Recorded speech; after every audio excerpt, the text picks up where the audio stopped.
Неделава министерката за енергетика и рударство Сања Божиновска формира совет за рударство со домашни експерти. Во Ману неодамна беше промовирана стратегија за рударство и неметали. Еден од авторите, академик Боев, не прифати интервју во тренинг, посочувајќи на сите помлади колеги. Во ова време на затегнати војно-политички процеси и рудни ресурси се значаен дел од потенцијалот на земјата. Во ова време на затегнати војни политички процеси, рудните ресурси се значаен потенцијал за државата. Наш хендикеп е што сите рудници во Македонија се во сопственост на странски тајкуни со руско-бугарско деловно портфолио. Во серија написи деновиве согласи Виктор Грозданов. Тој, декларирајќи се како рударски инженер, остро ги критикуваше двете верзии од стратегијата за минерални суровини на Ману. Добре дојдовте во емисијата. Добро ве најдов. Господин Грозданов, во една од колумните пишувате дека нема квантификација на вредностите на минералните суровини со кој располага нашата држава. Вие објавувате дека таа вредност е најмалку 20 милиарди евра во експлоатација. Како дојдовте до овие информации? Па не е 20, малце поголема е сумата. Тоа е првата работа и мислам дека една сериозна научно-образовна институција, која што ја сме дале голема доверба, како што е Македонската академија за науки и уметности, треба да ги има на располагање сите геолошки истражувања кои што се на располагање и кои што може да дојде до вредности во тој дел и да ги собере од Министерството за економија, односно или од моменталното Министерство за енергетика, рударство и минерални суровини. Паушални процени, имаме толку милиони тони руда, збориме за металични суровини во овој момент, значи, кои што се наоѓаат исклучиво на територијата на Источна Македонија, ова не склучено го кажувам, и каде што голема светска сила, како што Велика Британија, не стави на патот за бакарот, бидејќи на патот за бакарот ние се делиме помеѓу Руската Федерација и Комонвелтот.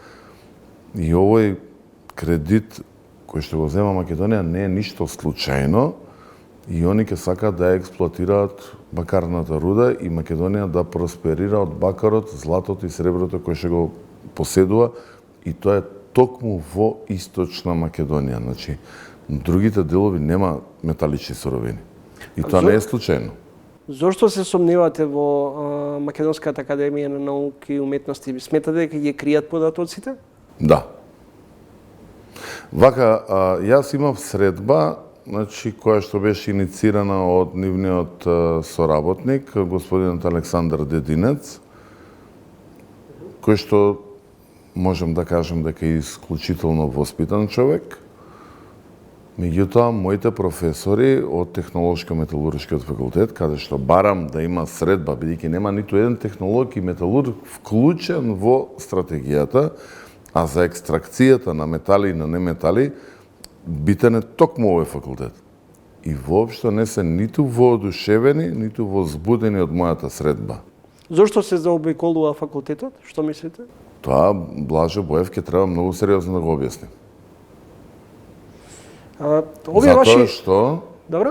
Затоа што во двете верзии се многу различни и јас ќе ви прочитам сега нешто, а вие ќе толкувате како сериозен новинар, како мислите да го истолкувате. Бидејќи така ја почнавте емисијата, јас, бидејќи не догледам, морам да прочитам. Значи, вака вика. Милионерот Александар Бронштейн, откако собра капитал од рускиот алуминиум, почна да инвестира во бизнисот со феролегури широм светот. Неговиот главен интерес се нагласените средства во државите со тешки финансиски и политички ситуации. Украина, Македонија и така натаму. Например, во Гватемала, Solvay Group припаѓа на компанија Гватемалика де Никел и така натаму. Во Македонија, Бронштейните се здобија со две стари рударски погони, тоа се инаку Саса и Бучим, и една фабрика за феролегури за затварање.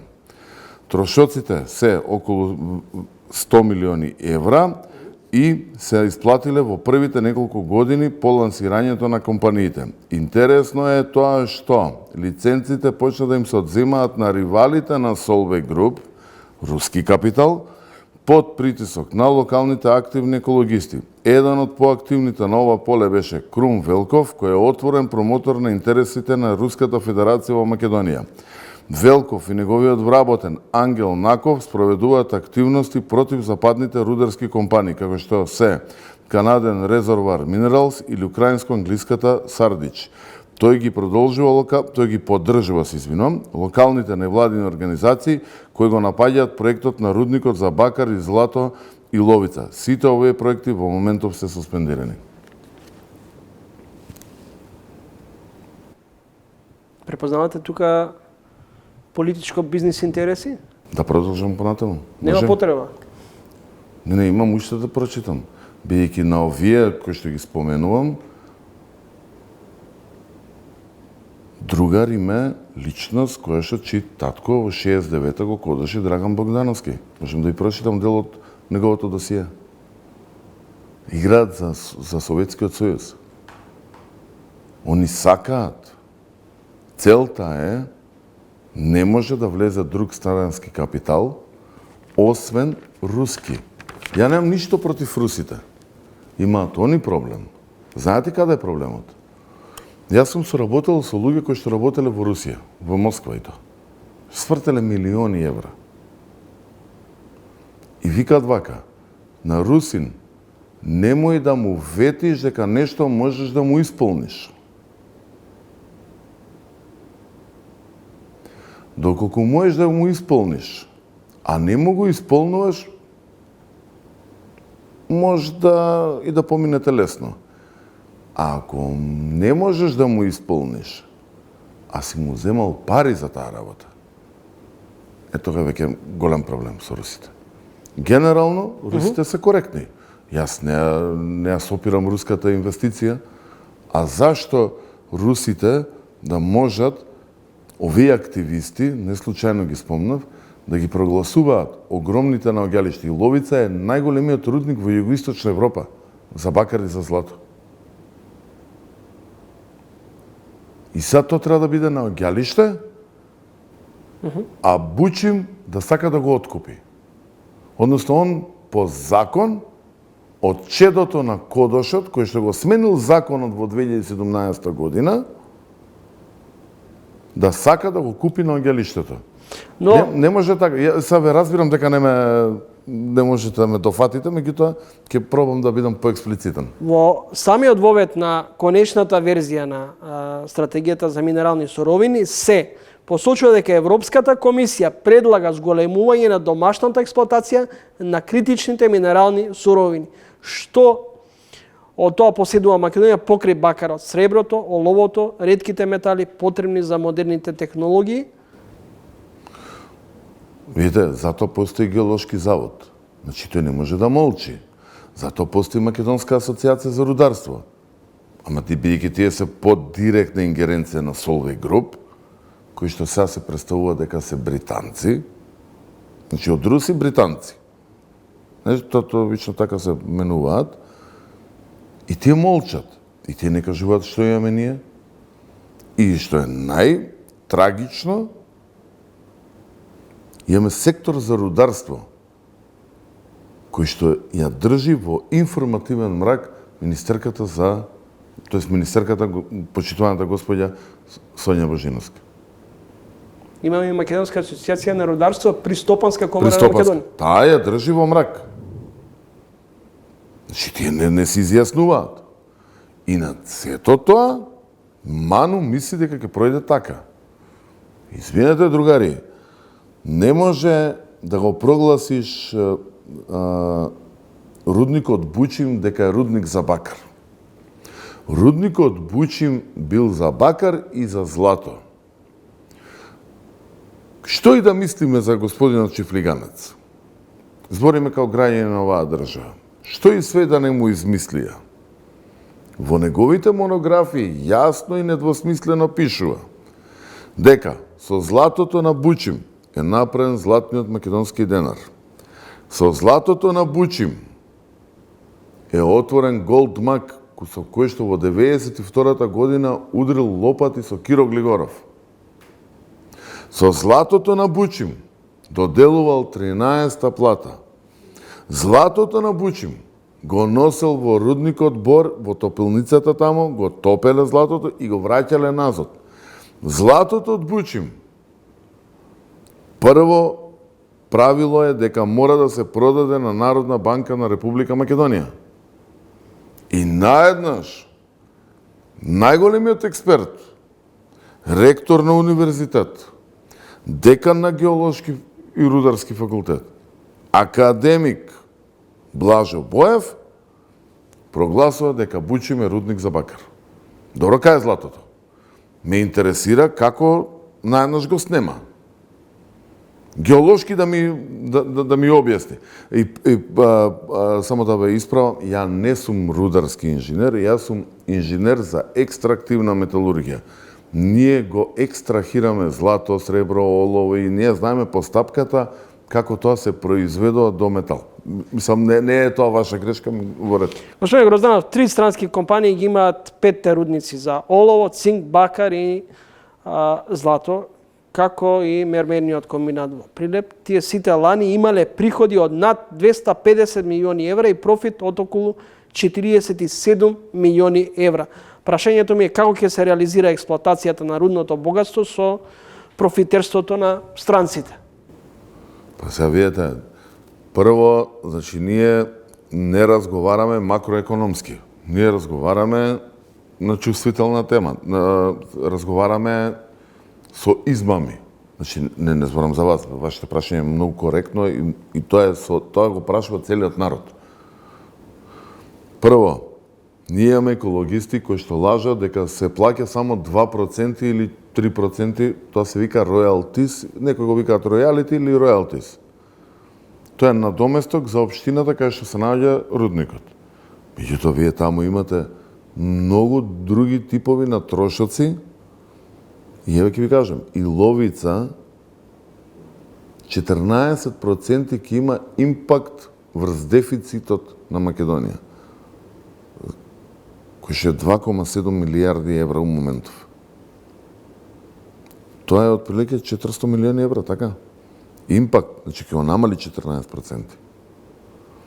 Каде се плати, каде е струја, вода, трошоци, каде се багеристи, каде се машини, каде се гуми. Тој народ треба ли да јаде тамо? И на крајот криштата државата може да им направи многу сериозни услови и да не може тек така да го вадат профитерство, на така наречено профитерство. Може слободно да им каже, ми ги уништуваш патиштата со камионите, треба ми ги поправиш. Дај да видам што изнесуваш. Затоа постои факултетот за технолошко-металуршки. Тука е огромната разлика помеѓу академикот Боев и нас. Ние му велиме, значи доколку дојде до состанок во кој што се сомневам. Дојди да видиме што се изнесува од државата. На самиот факултет постои томец. Тоа значи се зимаат мостри и точно знаеме што поседува Македонија. И на тоа што го поседува Македонија може да ја креира стратегијата. Стратегијата во Македонија не може да се креира како во Европа. Во Европа се знаат до детали работите. Добро. Меѓутоа ни даваат насоки на 40-50 страници и така натаму. Македонија ќе напише стратегија на 2000 страни. До детали има да објасни во стратегијата. Значи, до мензите, до нутриционистите што треба да ги ранат рударите. До таму има да објасни. Тоа, ние за тоа се залагаме. А не се затоа што во Македонија сите оние што ги финансирале еколошките друштва знаат дека работат со популарно наречено фейк ньюс, односно со лажни информации. И тоа е големата трагедија. Што се изнесува од Македонија, господин Грозданов? Па сега ние не знаеме. Во моментов ние викаме концентрат. Бучим вика изнесува концентрат на бакар. Може да застанеме 2 камиона да видиме што изнесуваме. А ако најдеме ретки метали?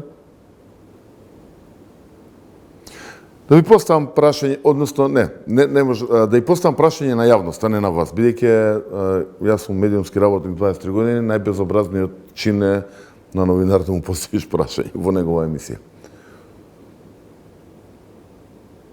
Зошто никој не сака да го разговара делот зошто му е потребен цијанид на рудникот Бучим? Цијанид се употребува исклучиво за добивање на злато. Тоа е економски најисплатлива постапка, има уште 3, во кои што новите рудници го избегнуваат цијанидот, идат на тиосулфатна постапка. Зошто никој не кажува колку цијанид влегува во Бучим?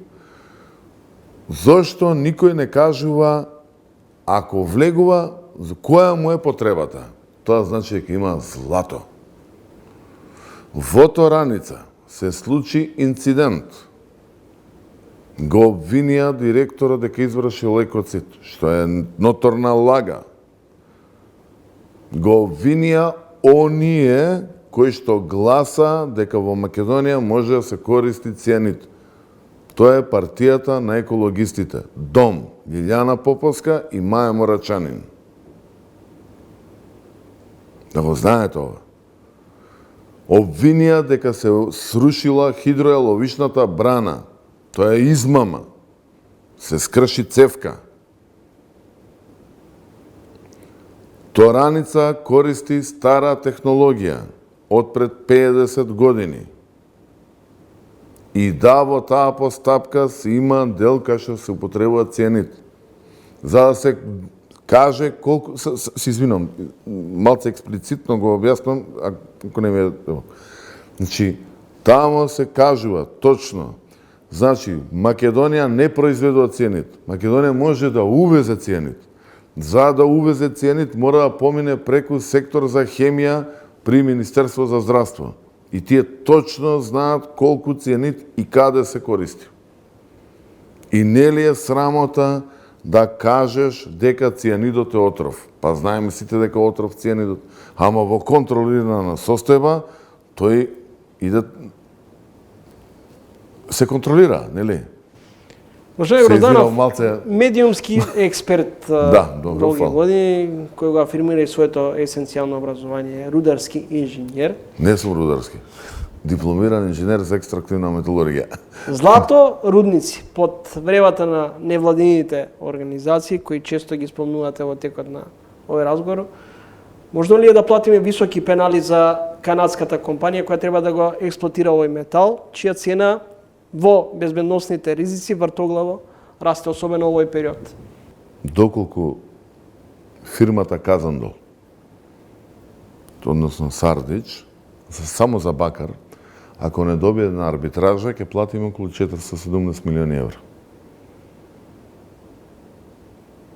А знаете, Бучим сакаше да им ја откупи рудата која што има ископана, а екологистите лажеа дека немало никаков објект, а тоа е станал збор за 400.000 тони руда ископана. А Бучим сакаше да ја одземе. Кој ќе биде виновен што оваа сума која наведуваат? Многу луѓе ќе бидат виновни. Оваа сума ќе треба да ја исплатиме како обештетување. Сега вака да ви кажам, 1 грам злато во моментов е 110 евра.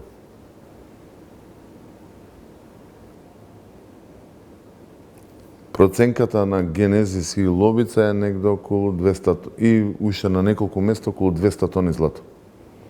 Алшар, долека Кожув околу 200 тони злато.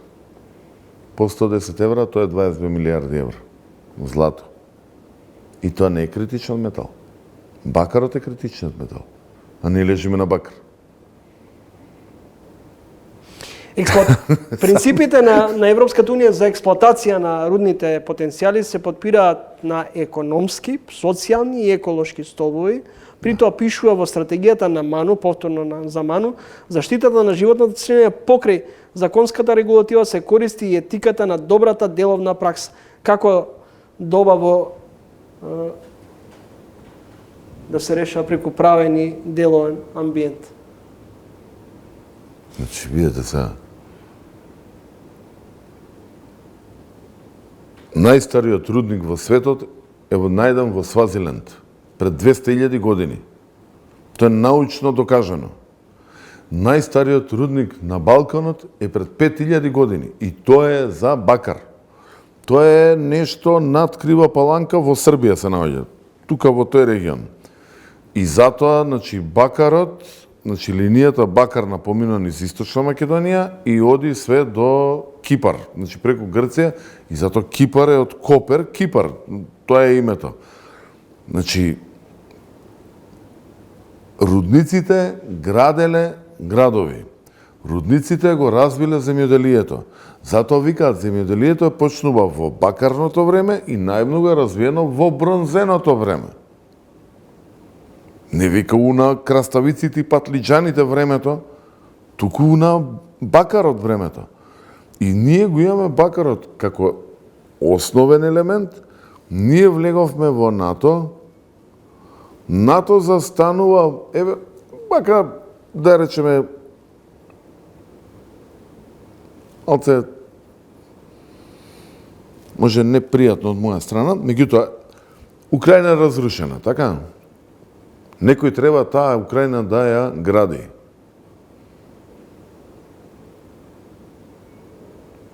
На таа Украина треба бакар. Зашто ние да не можеме да го продајаме нашиот бакар? Па макар бил 2% на европско ниво. А малце повеќе. Тоа е недостатокот на визијата на господата од Ману, кои што не кажуваат што поседуваме, колку поседуваме, кои ни се можностите, зашто да имаме доверливи податоци. Единствено нешто што се сложувам за доверлив податок е да видиме во каква форма е талиумот, односно тоа е лорандитот, рудата е лорандит, талиумот како елемент кој што се наоѓа во Алшер и за кој има премногу приказни.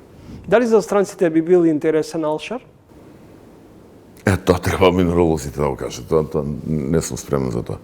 Ама во Алшер има рудник за злато, кој што е негде околу 20 тони злато и тоа е негде околу 2,5 милиарди евра.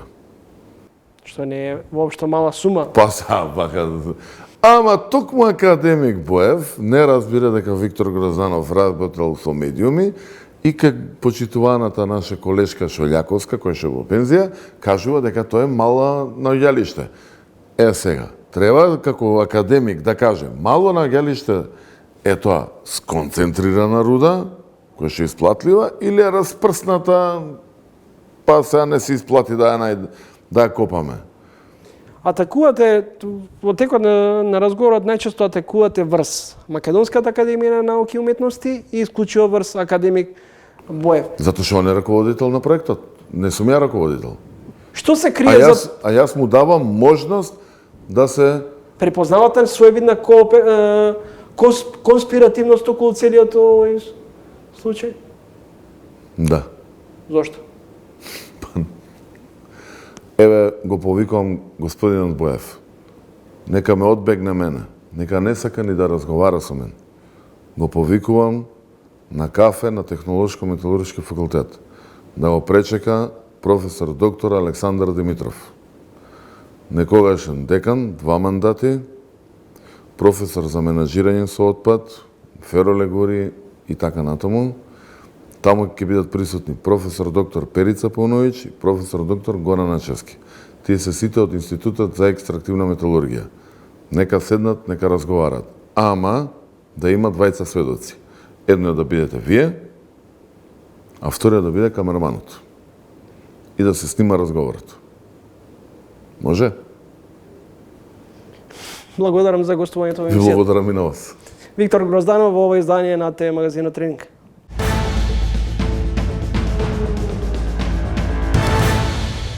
Ова е последното јунско издание на Трилинг. Продолжуваме во текот на месец јули. Довидување до идниот петок во исто време.